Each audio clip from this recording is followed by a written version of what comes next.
Okay, so welcome to day 6 of the Gut Health Masterclass. So today is all about food sensitivities, and I actually don't know anybody suffering with any kind of gastrointestinal ailment, no matter what it might be, who doesn't experience food sensitivities either on a regular daily basis or intermittently at least several times a month. So I wanted to come in here really and just give some information with regards to what I've learned through my training, through my clinical work, through testing on myself as well. I'm always a bit of a guinea pig.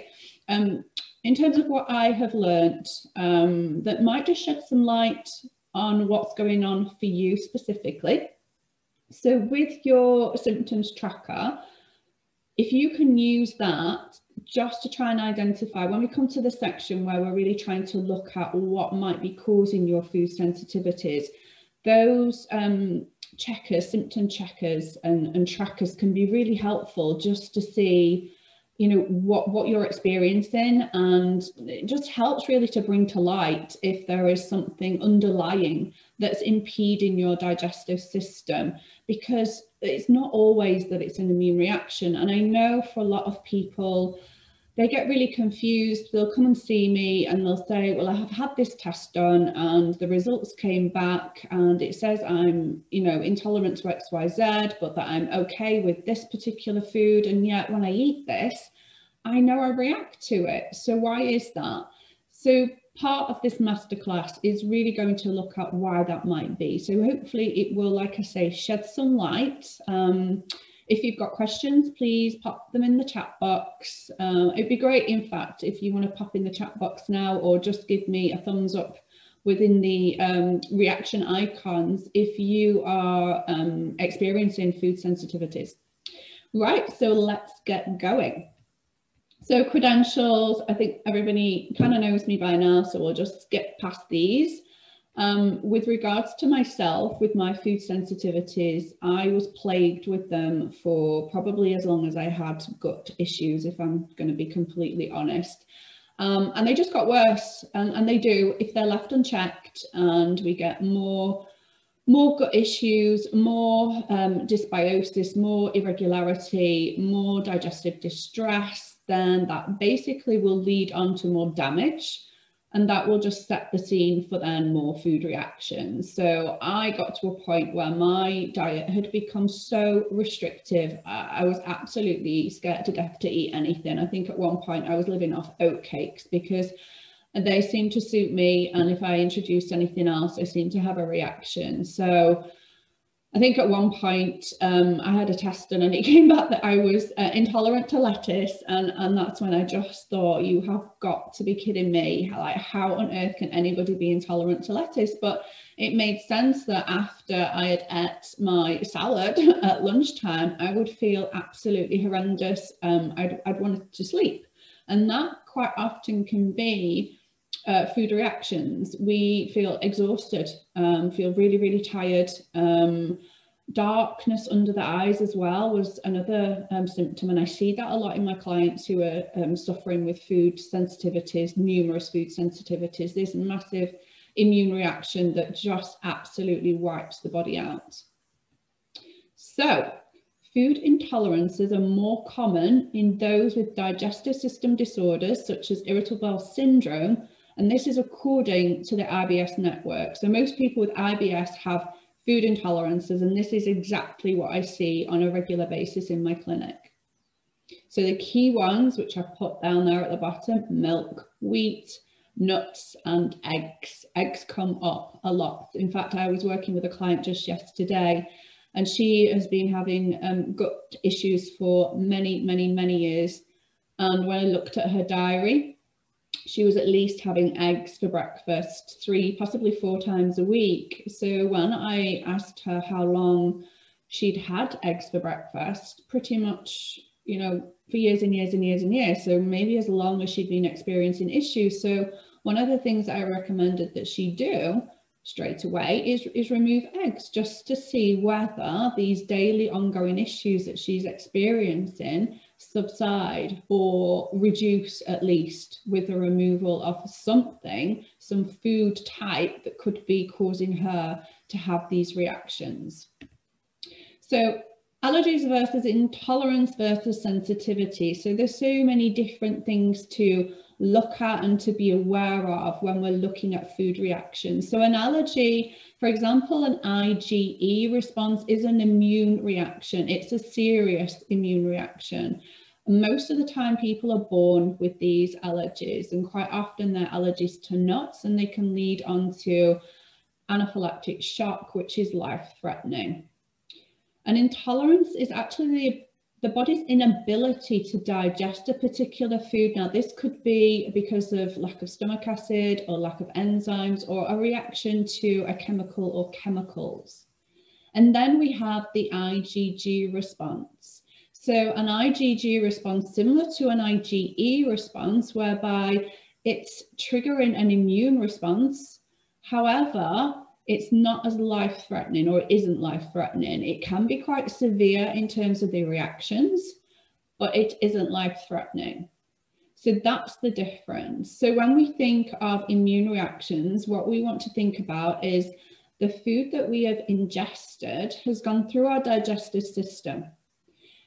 Part of the food, i.e. the protein element of the food, has escaped through the colon wall because of this gut permeability. We have this like holes basically. If you put your hands together, nice closed tight junctions, but then if we start to open the hands, we see we've got some gaps here. And this is kind of like the analogy, what happens in the gut wall. And so these proteins, they escape through these holes in the gut into the bloodstream, and then they trigger this immune response. And it's basically just our body trying to keep us safe. It feels that there is an invader.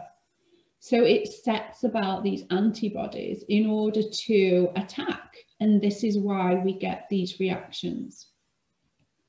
So how to identify food sensitivity? So an IgG food sensitivity testing, that can be a good one as a good start point to do. So the main immunoglobulin even, which is circulating in human blood, is IgG. And this is what protects us from infections and also from particular food antigens that the body doesn't like.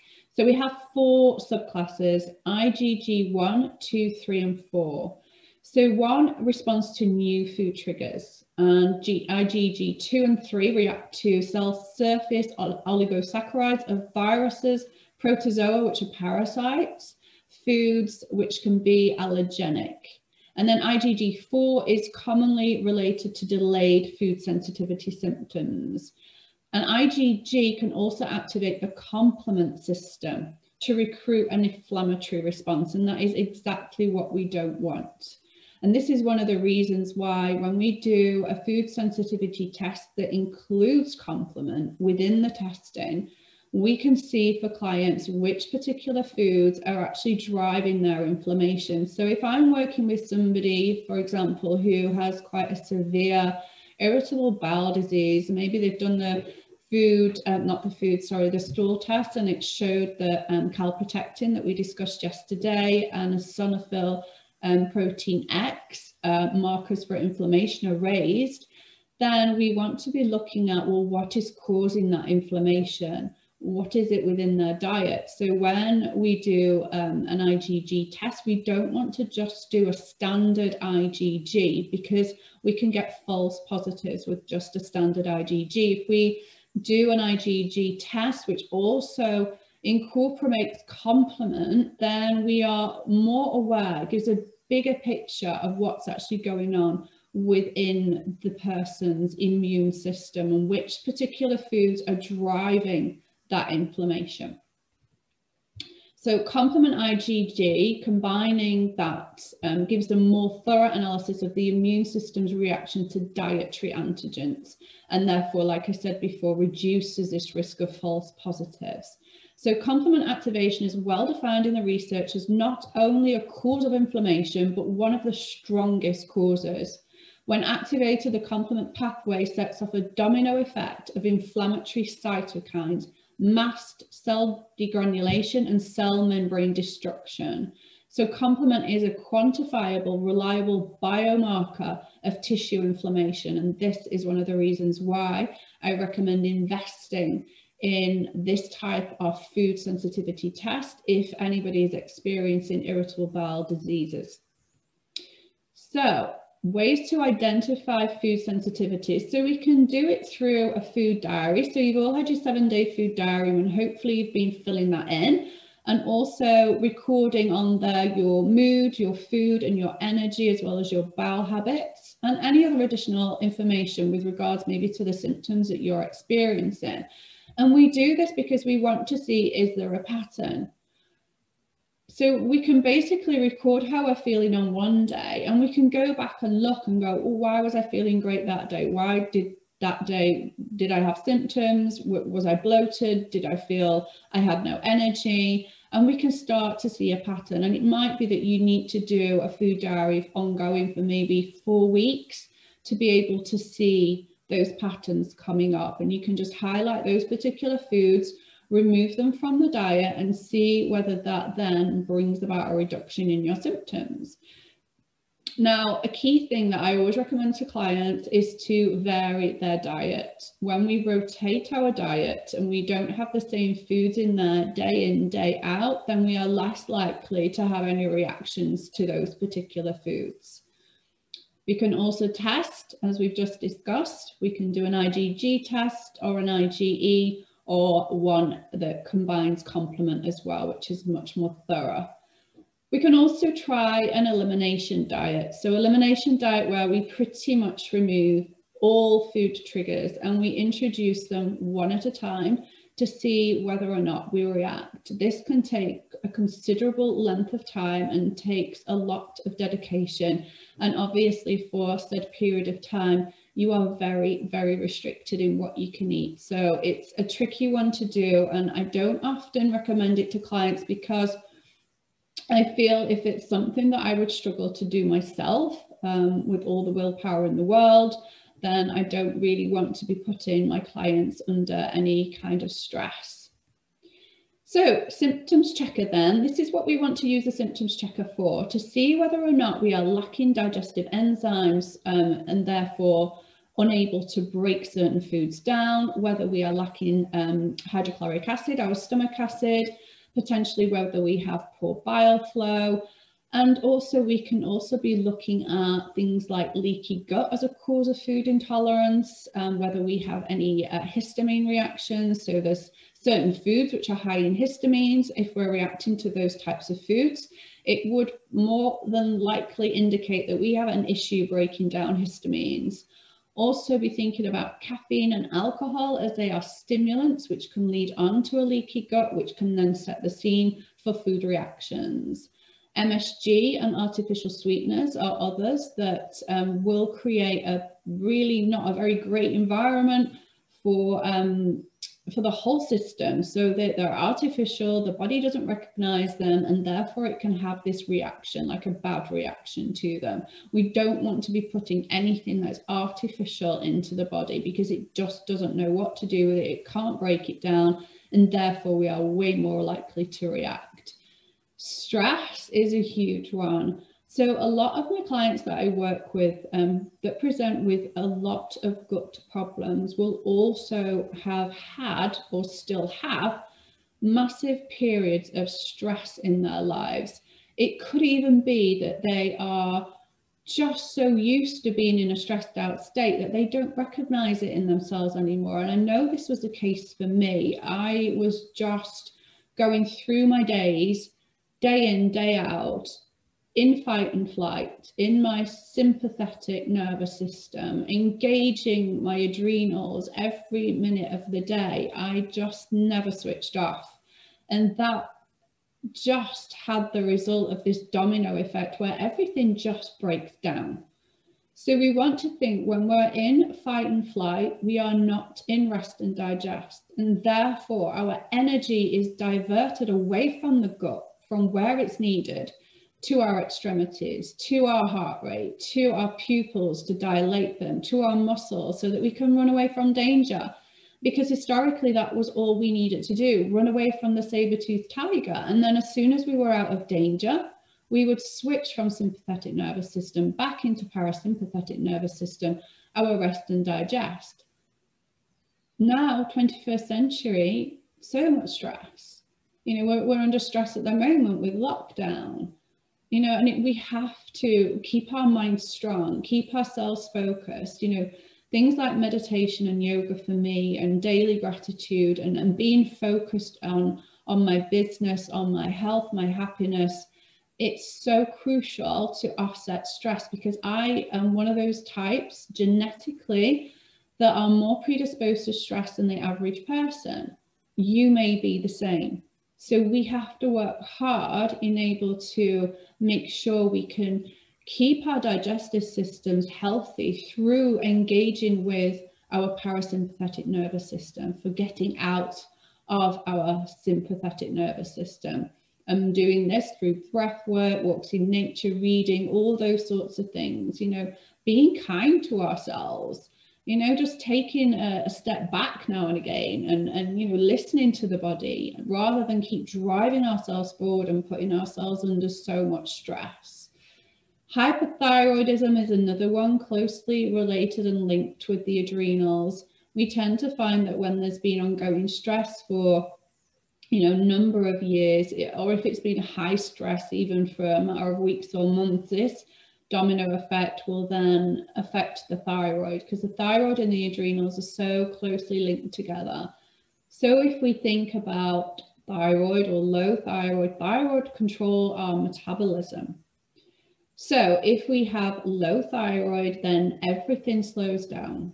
Metabolism slows down. If metabolism slows down, thinking about digestive system, inability for the digestive system to release the digestive enzymes, the stomach acid, and the knock-on effect of that is that you're not going to digest your food very well. Knock-on effect of that is that you are going to experience food reactions. So all throughout your digestive system, when food's not broken down, it's likely to cause bloating. It's likely to cause toxicity. It's likely going to put the liver under an immense amount of pressure. So all these things can just combine together. When we get liver stagnation, we could feel nauseous. We could have mood issues. We could be experiencing bloating, burping, constipation. You know, these things as well are all related to the thyroid. If you think with the thyroid, everything just slows down. So the bowel slows down. So hence constipation. We tend to experience fatigue. You know, fatigue will be huge when it comes to adrenal fatigue or low thyroid. So it can be quite difficult sometimes to decipher which is the main issue. But as I say, I tend to find it's both. You need to treat both in order to have a really good effect really on the digestive system. And we also want to be making sure we're supporting the liver. A lot of the time as well, if there's liver stagnation, you might find that you have this lower ability to digest fat. So you might experience issues, could be nausea, urgency, or you just know whenever you have something fatty, you just don't react very well. And this is a key one with liver stagnation. So symptoms of food intolerance then, we have bloating, excess gas, stomach pain, diarrhea, migraines even, and headaches, quite often a runny nose, and just this general feeling of being under the weather. Common foods that cause intolerances, so milk is a huge one, grains, but especially wheat and gluten. Citrus fruits for a lot of people with IBS, they're really hard on the system, and I find that a lot of people do react to citrus foods. Don't forget about food colorants and preservatives, things like sulfites that we find in wine and also dried fruits. Caffeine as a stimulant, fructose, quite a number of people really find it hard to digest fructose.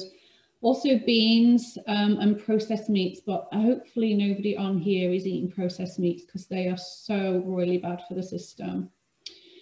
So symptoms of food allergy then, rather than intolerance, we get things like hives, these raised red itchy rashes. I remember them all too well. Itching or tingling in the mouth as well is another common one, shortness of breath or wheezing. We can get swelling of the face, mouth, throat or tongue, so then it becomes difficult breathing and swallowing. We can experience lightheadedness, and then all of these symptoms combine into this anaphylaxis. So common food causing allergies. Eggs is a big one, fish, ground nuts, especially your peanuts, milk, tree nuts, soybeans, shellfish, wheat and gluten are the kind of common foods that cause these allergies. So if we go and look now at allergy versus intolerance, we can see with regards to onset, with an intolerance, we tend to find that the symptoms that we will produce will appear later on.